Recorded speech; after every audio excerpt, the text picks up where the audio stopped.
محترم بینندگان عزیز، در دهه لایران جماعت حکیمی ناحیه نورآباد جشن نوروز با شکوه بین المللی تنتنه دارد.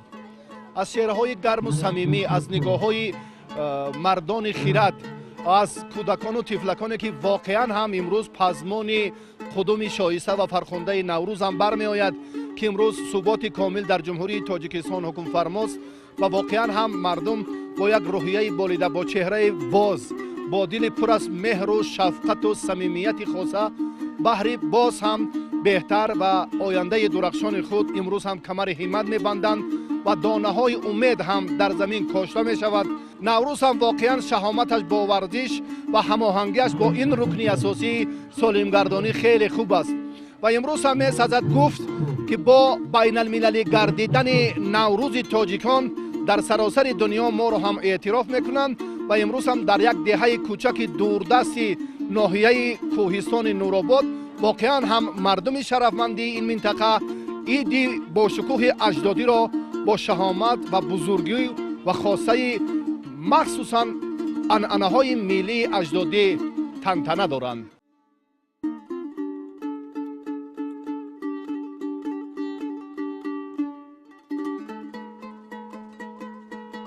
بهار فصل نیکوکاری و نیکسرشتی، آغاز کشت و کار و سرجمعی اهل بشر، بنیادگذاری ریزق آدمان و با وجود آورنده فراوانی به دسترخوان مرد دهقان به حساب می رود.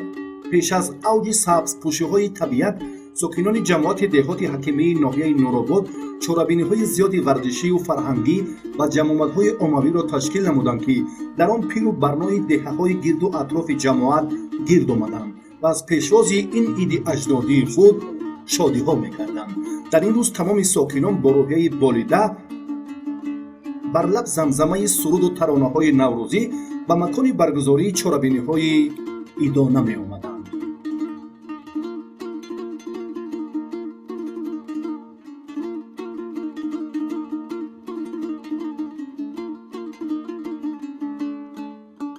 نوروز این یک عید اجدادی ماست که تاریخی زیاده از 6000 ساله دارد، ولی خوشبختانه در دوام صاحب استقلالی با دستگیری و با تشبس‌های بزرگ پیشوای معظم ملت محترم امام علی رحمان نوروز عجم یعنی نوروز تاجیکان جهانی شد و این نوروز را، این عید را با همین شکوه و شهامتی که امروز دیده شدیم نه فقط در تاجیکستان بلکه در تمام جهان جشن میگیرند و استقبال مینمایند. نوروز چنان دیگر مانند دیگر عیدها سنت‌های خود را دارد. در نوروز چنان که دیده شدیم آراستن دسترخوان هفسین و هفشین، پختن سمنک و دیگر خوراک‌های ملی مانند آش بریده، شیر برنج، شکرها، شوربا و آش پلو و دیگر نمودهای گوناگون خوراک‌های ملی پخته می شود.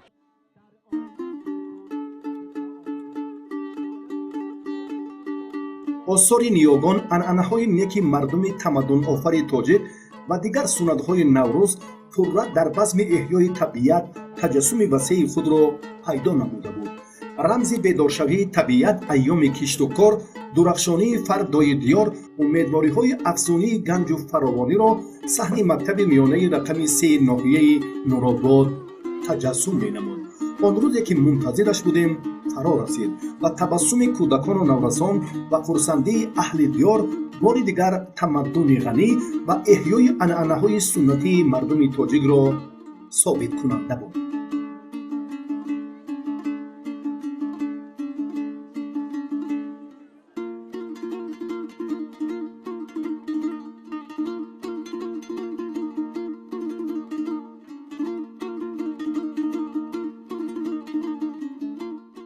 در عید نوروز عنعنه‌های گذشته، آثارخوانه‌های اسباب‌هایی که در زمان‌های پیش ما استفاده می‌بردیم، خلق ما استفاده می‌برد، آنها به مرض تماشا گذاشته شدند. غیر از این باز چیزهایی که ما نوآوری‌هایی که داریم در تکنیک‌های نو به مرض تماشا گذاشته می‌شود. دستاوردهای شاعران نوقلم даставордҳои омӯзгорону шогирдони муассисаи мо низ ба марази тамошо гузошта шудааст ва мардум аз онҳо дидан мекунанд. ман ба ҳамаи мардуми шарифи тоҷикистон гуфтанӣ ҳастам ки иди наврӯз ба ҳамаи онҳо аввалан муборак боз шавад ва ба ҳамаи мардуми ҷаҳон муборак боз шавад, барои он ки ин ид аллакай баҳорӣ аст, иди ҷаҳонӣ аст ва чунон ки аз анъанаҳои наврӯз маълум буд, дар давраи ҷамшед иди наврӯзро ҷашн мегирифтанд. мири наврӯзӣ буд, яъне вай 5 рӯз ҳуқуқи мирӣ дошт, ҳуқуқи подшоҳӣ дошт. ҷамшед худаш айтахт мефурмад ва вай роҳбарӣ мекард. имрӯз ман ба фикри ман иди наврӯзи ҷаҳонӣ подшоҳ шоҳи иди наврӯзи ҷаҳонӣ муҳтарам ҷаноби олии пешвои миллати мо муҳтарам эмомалӣ раҳмон аст. бо назардошти ин анъана омӯзгорон ва хонандагони мактаби таҳсилоти миёнаи умумӣ рақами 3 ва аксари ҷавонони диёр машғули корҳои омодагӣ ба мусобиқаҳои суннатиро доштанд. дар ин рӯз намояндагони фарҳангу маориф, тамдурустию ҷавонӣ меҳмонони мардуми ҷамоати ҳакимӣ буданд. ҳар гуна чорабиниҳои шавқовари варзишию фарҳангӣ баргузор карда мешуд. дар ин рӯзи фараҳу шодӣ ҳар гуна чорабиниҳои шавқовари варзишию фарҳангӣ бо ҷалби бештари наврасону ҷавонон ва пирони барнодил баргузор карда мешуд.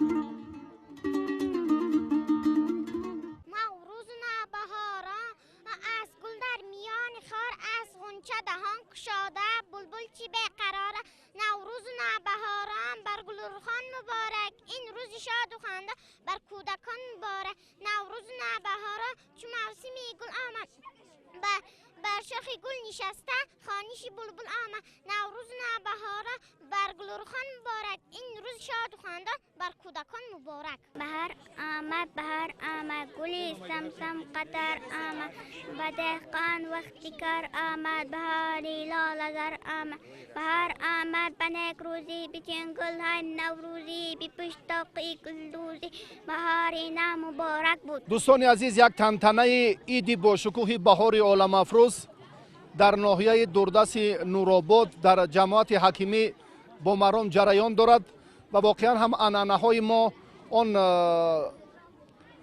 رسم و آیین قبلی که نه تنها در عید و جشن‌های ملی بلکه باز هم در جشن‌های دولتی چورابینی‌های ورزشی، فرهنگی و باز همایش‌های بیشتر و باز هم به هم آمدن جوانان هم بسیار یک جماعت‌های عجیب و غرایب هم برگزار می‌گردند و حالا یک معرکه یا چورابینی تخم جنگ اینجا هم برگزار کرده می‌شود و واقعا همین یک خصوصیت خاصی خود را دارد و از دهه‌هایی که در گدر و اطراف جماعت حکیمی هستند اینجا جوانان نورسان جمع آمدند و نفری که مغلوب می شود البته با همان عنعنه‌های پیش اینجا هم میتونن راهبران دسته ها این فکر رو بیان سازند. یعنی چی اندیشه است وقتی که حالا با باخ روبرو شد شما چی با آنها حقی دستور دهی را دارید که یگان کاری را انجام دهند یا رقص کنند یا گوشتین گیرند در اینجا ما پیشنهاد میکنیم رقص رو،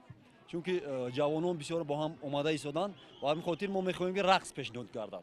کدام نفری که باخت اگر باختیات رقص پیشنهاد کرده می شود. تشکر زیاد از جانب دسته دیگر هم اگر این پیشنهاد پذیرفته شود آنگاه ما مسابقه را شروع میکنیم. اگر آنها گویند که نه ما برعکس دیگر چی میخواهیم، شما چی میخواهید؟ ما با همه چیز قبول است، همه چیز رقص. نفری که باخت میکند نفری که باخت میکند رقص میکند. تشکر زیاد و دوستان عزیز اکنون داوری این رو هم من به دوش میگیرم. ابتدا از شما سر میکنیم. یک تخم را انتخاب کنید. تشکر. از دسته دیگر هم یک تخم انتخاب می شود. یک دانه. هر دو اینها نزدیکتر باشید. اولا کی برای زدن ضربه اول حق دارد؟ و اینجا هم طبق رسم و آیین می تواند یک نفر البته این اندیشه را قبول کند و نفر دیگر باز هم برای تخم جنگ آماده باشد. مرحمت.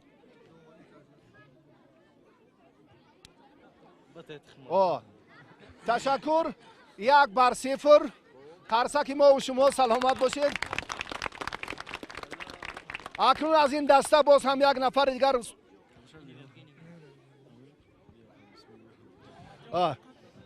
ташаккури зиёд. Акнун маълим шумо наздиктар биёед. Саид Аҳмад Ҷалолов доварии ин мусобиқотро ба зимма мегиранд. тухме ки аввалин тухмро мағлуб кард, ҳоло барои рақобат идома доданаш истифода мешавад ё аз нав тухм мегиранд?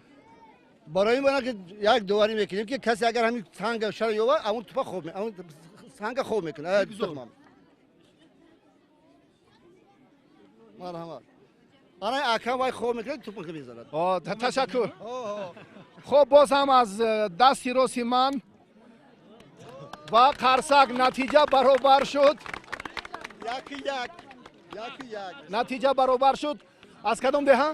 حسندره از دهه حسندره و شما از دهه لایرون لایرون. رقابت ادامه می‌یابد. مساوی شد. یک بر یک. داور با من نزدیکتر باشد. یک دانه خوب انتخاب کنید. قرعه‌کشی که کی اولین ضربه میزنه؟ نوبت اینا برای اینا بریدن اینا غالب شدن؟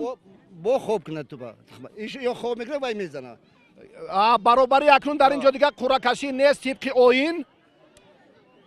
انا این گشت اکنون نوبت خوبی او میشود این میزند تشکر. قرصک میزنیم. سلامت باشید. حساب حساب دو بر یک. بر یک دسته ای جوانان جوانانی لایرون لایرون.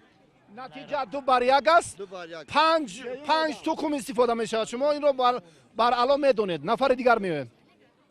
نام نسب جبار سامان دانشجو نه خواننده سیف 11 خواننده سیف 11 کمی به ورزش شغل هم دارید؟ ها با کدام نمود؟ فوتبال تشکر. بهترین بازیگران را میشناسید از منتخب؟ ها به نزدیکی منتخب تاجیکستان در دوره بازی‌های دوری دوم مسابقات جام جهان 2022 با دسته منتخبی کی بازی میکند؟ مغولستان بله تشکر. سلامت باشید. برخوردار است. شما تخیره خب آماده است. داور نظارت کنه. دو بر یک تخم رو انتخاب میکنن. حساب سه بر یک حساب سه کف کوبی حساب سه بر یک انا اکنون حساب سه بر یک شد باید کمانده ای جو حسندره سلامت باشید. اگر حاضر یک تخم دیگر هر دو دسته از هر دو دسته یک نفری باز هم صاحب تخم میشوند. این مرتبه نوبت کی است ضربه؟ اولین کوشش اینا بردگان نوبت یا غالب اومدن. غالیبا حسندره حالا 3 بر 1 غالب است. شما بازی نوبت کردید شما نفری که بازی نکرده باشد. بله انا این پهلوها رو هم به نظر گیرید. سلامت باشید. دهقان بچه بازی میکنه نوبت خوبی شما یا بزن شما بزنید ایستید یک دقیقه. اگر نفری که حالا تخم رو از پایان داشته از غالی باید شما حیات دستتان ناکام می شود. نتیجه اگر تغییر یافت باز سبقت رو ما در تخم بازی البته ادامه میدیم. مرحبا.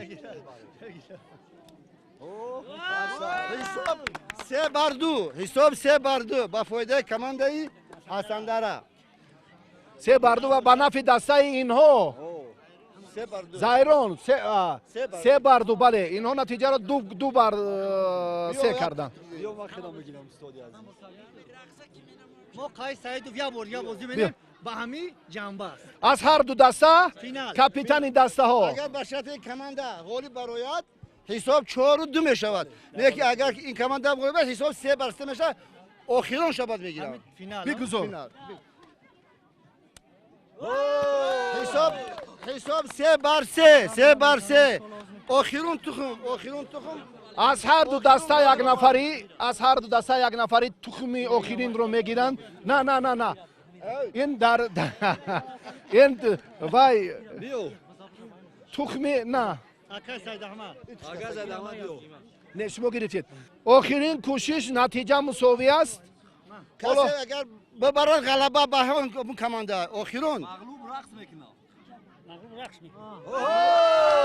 کمانده ای دسته جوانان لایرون با به دست آوردن بیشتری موفقیت در تخم بازی غالب آمدن.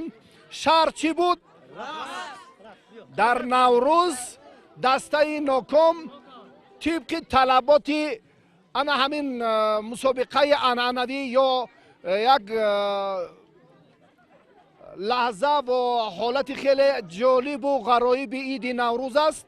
اینها هم در ابتدا طلب چنین بود و دسته رقیب حسن دره هم به این فکر البته هم نظر بودند.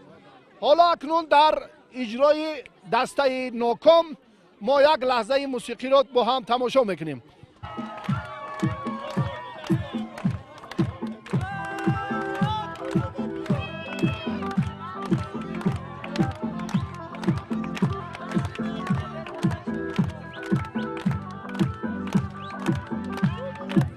سلام علیکم، نوروز مبارک باشد. سلام علیکم، نوروز مبارک باشد. سلامت باشید. تمامی که شما تیار میکنید چی نام دارد، چگونه آماده می شود برای ورزشگران؟ این همی گندم های لوبی های نخت های میدازیم، گندم باج مینیم، شکمبه های پیاز های همش قطعی برای ورزشگران میکنیم، میزگرونیم. خب طرز آماده کردن چی قدر وقت در بر میگیرد؟ چی خیلی از طعم و چی خیلی از مخصوصا برای کدام طبقه جوانان این؟ برای ورزشگران. خب چی خیلی تیار کردید رفتی همین ابگو که اول چی بود؟ کتیدیم گندم های لوبی را نخت همش کتیدیم، تیار کردیم داختیم، گندم باج اینا تیار برای ورزشگران میخورن. سلامت باشید، نوروز بار دیگر مبارک باشد. اما اینجا میبینیم که باز هم یک مشقت زحمت زیاد رو طلب میکند. یعنی این در یک ساعت یک و نیم ساعت تیار شدن ناممکن است. همین خیل چند ساعت رو در بر میگیرد برای آماده شدن؟ میشود 3-4 ساعت میشود. میکنیم میزگرونیم ورزشگران. بر همچون مادر به تماشابینان تلویزیون ورزش به مردم تاجیکستان چی گفتنی دارید؟ میخوام که تنجی باشه، امانی باشه، همه در جای کارو همه چی باشه، خوشبخت باشه. نوروزی همه مبارک باشه. سلامت باشید. نوروز مبارک باشد. رحمت شما مبارک. تشکر زیاد. همه مردم جمهوری تاجیکستان مخصوصا ورزشگران یک توجه خیلی خاصه دارن برای همین طعم‌های ملی که در نوروز بیشتر پخته میشوند و به معرض تماشا گذاشته میشوند. پهلوانان رو میبینید در اینجا، ورزشگران که در بانکشی، در دستخوابانی، در والیبال خیلی بسیار جمع اومدند. اکنون طرز تیار کردن این طعام رو اولا بگوید که این چی نام دارد؟ اوموچ. این اوموچ چگونه تیار میشود؟ اوموچ میمولیم با آرد، اوموچ میمولیم، آب میریزیم، نخت قطع میپزیم، شیر میریزیم، اوموچ میدازیم، میپزیم خیل. نخت میدازیم، میپزه خیل میشود اوموچ. چند وقت رو در بر میگیرد؟ 1 ساعت. چی تمنا داری با مردم تاجیکستان؟ فراوانی باشه، صلح باشه، آرامی باشه، تنجی و امانی باشه. و همه نوروز مبارک. بیا نوروز دنیا را دیگر کن، کلاهی غصه را زیر و زبر کن. طبیعت جشن شاهنشاهی دارد، تمامی روی عالم را خبر کن. بیا نوروز بر جانم صفا بخش، با کوهی دردهای من دوا بخش. امید و آرزوهای دلم را زی هر برگ گل خود متکا بخش. نوروزتان مبارک. ایام نوروز آمده است، در عید فیروز آمده است. رقص و غزل خوانی کنید، ماه دل افروز آمده است. امسال از هر سال تر، زیباتر و جذابتر، گل چیهن و گل پیهن، خوش آمدی نوروز من. ای سبزه پاینداز شو، نوروز میماند قدم. ای غنچه گل باز شو، نوروز میماند قدم. بر 738 چین با نغمه های دلنشین، ای سال نو آغاز شو، نوروز میماند قدم. بانکشین یک نمودی ورزشی است که از قدیم ترین با ما اومده رسیده است میراث. این داستان در همین نوروزها گذرانده می شود، در بین مردم، بین قشلاق‌ها، بین جوانان، بین صنف‌ها، بین همین دو طبقه که کدامش کمی اگر در زور برآید همون آدم سول هم کمانده هم دسته یعنی موفقیت بار بشد.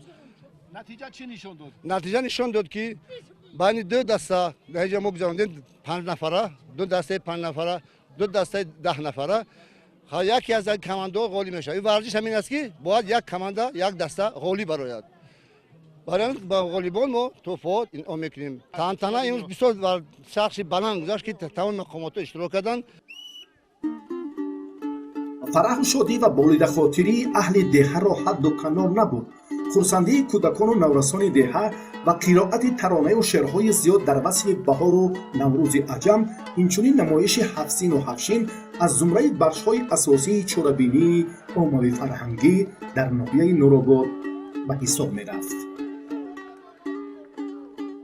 در ناحیه نورآباد بازی‌های ملی از نمود دستخوابانی، بانکشک و دیگر چرابینی‌هایی که فوتبال و والیبال و دیگر که برگزار گشته ایستاده است، همش محض با دستگیری‌های پیشوای معظم ملت محترم جناب علی امام علی رحمان است که با ما جوانان چنین شرایط‌ها را فراهم آورده است. جوانان سعادتمند دوران استقلال کشورمان هر هفته بازی‌ها از نمود والیبال، فوتبال دهه به دهه برگزار گشته ایستاده است.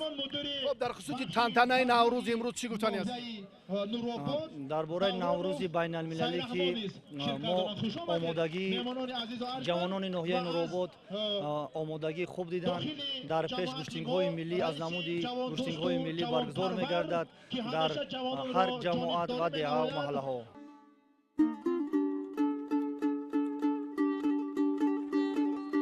رقابت انفرادی ورزشگران 5 دهه جماعت حکیمی در رشته دستخوابانی نه چندان زیاد طول کشید. با دستی راست تلاش نمودن ورزشگران را همگان پسند دانستند و در مرحله اول و دوم مسابقات اکثر نورسان و جوانان در این سمت از خود مهارت بلند ورزشی نشان دادند که این رفت استقبال نوروز را در جماعت حکیمی باز هم بهتر نمود.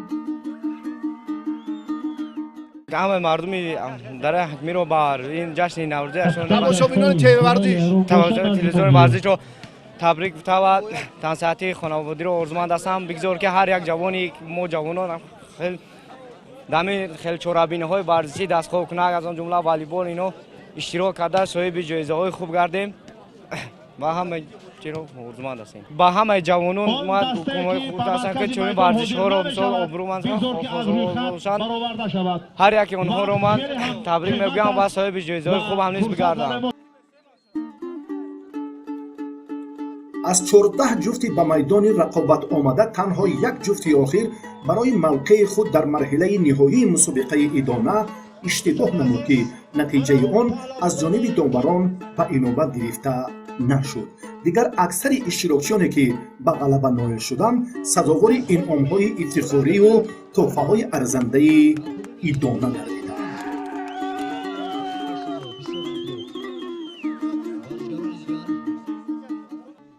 احیای ورزش‌های سنتی باری دیگر ثابت ساخت که خلق کهن بنیاد تاجیک دارای فرهنگ و عنعنه‌های نیک اجدادی بوده. در همه جشن و مرکه‌های مردمی آنها نمایش‌های گوناگون را به معرض تماشا می‌گذاشتند و در این سمت نیز الکای نورسان و جوانان از تاریخ بای و غنی پرغناوت مردمی شرفمند تاجیک باری دیگر برخوردار می‌گردیدند. چلیک دنگل در این منطقه کشور به طور خاص خود جریان می‌گیرد. در نورآباد هم این عنعنه با برخی از خصوصیت‌های خاص خود از دیگر مناطق مملکت تا اندازه فرق می‌کند. آمد بهار و سیر گلستان غنیمت است، بزم وصال غنچه خندان غنیمت است. با قامتی خمی دروم سوی بوستان، با قامتی خمی دروم سوی بوستان. نظاره بنفشه و ریحان غنیمت است، نظاره بنفشه و ریحان غنیمت است. ای باغبان زی باغ به بیرون چی میروی، ای باغبان زی باغ به بیرون چی میروی. بودن به پای سرو خرامان غنیمت است، بودن به پای سرو خرامان غنیمت است. نوروز به ورزشگران مبارک. تمام اهل جماعتچگی حکیمی انتظار مرحله نهایی مسابقه عنعنوی جام نوروز оид ба волейбол буданд. ин чорабинӣ дар сатҳи баланд доир шуд ки аз 34 дастаи деҳаҳои ҳудуди ҷамоат танҳо 2 тими қавӣ дастпарварони мактаби миёнаи умумии рақами 3 ноҳия ва дастаи ҳасании ҷамоати ҳакимӣ ба марҳилаи ниҳоӣ роҳ ёфта тавонистанду халос. мардум шоҳиди марҳилаҳои ҳассоси мусобиқа гаштанд. ҳар як давр нисбат ба даври дигар ба куллӣ фарқкунанда буд. шӯру шавқи мухлисон боз ба рафти сабқатҳои волейболбозони пурқуввати ноҳия нерӯи дигар мебахшид. дар давоми 40 дақиқа иштирокчиёни марҳилаи ниҳоӣ маҳорати фавқулода нишон дода заминаи идомаи муборизаро боз пайдо намуданд, чунки дар ин миён даврҳои аввалу дуввуми мусобиқа мусовӣ хотима ёфта буд. муҳаббат ба варзиши волейбол то дараҷае рушд кардааст ки на танҳо дар рӯзҳои боронӣ, балки дар фасли сармо низ бо тоза намудани майдон аз барфи зиёд чорабиниҳо баргузор карда мешаванд. ҳар як зарба ба амалҳои ғайриёдии волейболбозон бо кафкубию самимияти зиёди мухлисон истиқбол гирифта мешуд.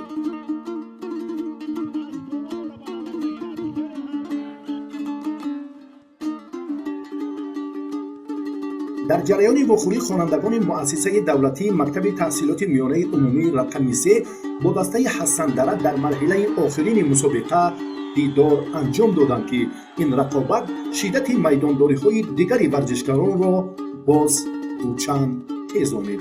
дар охир бо тафовути 1 имтиёз волейболбозони дастаи ҳасандара комёб шуда ҷоми наврӯзи 2021-ро ба даст оварданд. муҳассилини мактаби биёнаи рақами 3 ноҳия бошанд.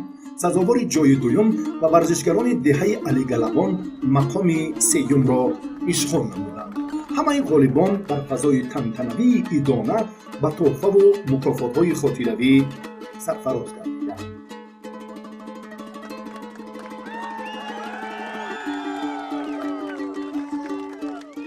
тантанаи наврӯзи оламафрӯз дар ноҳияи овозадори Нуробод воқеан ҳам шаҳомати хосаи худро дошт ва воқеан боз лаҳзаҳои хеле фаробахш ва ҷолибе ки дидем ин дарёфти ҷоми Наврӯз 2021 буд ки инро ҳам ҷамоати ҳакимии ноҳияи Нуробод ба даст овард ва воқеан аз ширкати фаъолонаи дастаҳо аз нишоту сарфарозӣ ва комгориҳои худи ин чеҳраҳо бармеояд ки дар тантанаи Наврӯз на танҳо чунин мусобиқаҳо балки ин ҳам ба ҳукми анъана даромадааст ва дар минбаъда ҳам боз варзишҳои суннатӣ дар ин минтақаи зебои Тоҷикистон рушд меёбад.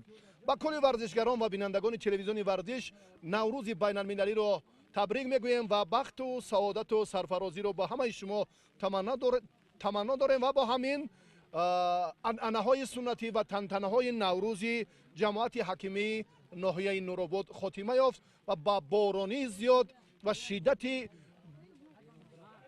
бештари борони баҳорӣ нигоҳ накарда то ба охир ҳамагон ин ҷашнро истиқбол гирифтанд. Наврӯз муборак!